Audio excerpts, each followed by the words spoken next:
విచ్చేసిన పార్టీ కార్యకర్తలకు, కొత్తగా పార్టీలో చేరిన కార్యకర్తలకు అందరికీ నమస్కారాలు.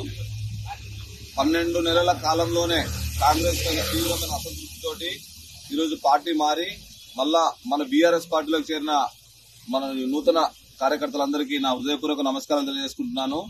మీకు ఏ కష్టం వచ్చినా, ఏ ఇబ్బంది వచ్చినా మేము అన్ని వేళలా సహకారం ఇస్తామని చెప్పి పార్టీ తరఫు నుంచి మీకు అన్ని వేళలా అందుబాటులో ఉంటామని చెప్పేసి ఈ సందర్భంగా తెలియజేస్తూ, కాంగ్రెస్ పార్టీ పూటకు మాటలు, పూటకు హామీలతోటి ప్రజలను మోసం చేయడం తప్ప వాళ్ళు చేసింది ఏమీ లేదు.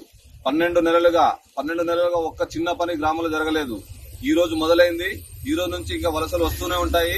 మళ్లీ గువ్వల బాలరాజు ఎమ్మెల్యేగా చేసే వరకు మేము నిరంతరం పోరాటం చేస్తూనే ఉంటాము.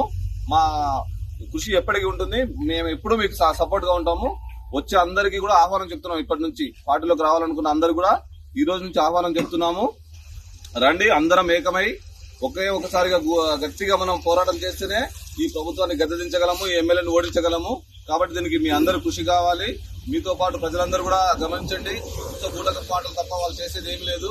అందరూ మేల్కొని మళ్ళీ ఒకసారి గువ్వల బాలాజీ గారిని మనం గెలిపించుకుంటేనే మన గ్రామంలో అభివృద్ధి జరుగుతుంది, మనకు మేలు జరుగుతుంది అని చెప్పి ఈ సందర్భంగా తెలియజేస్తున్నాను.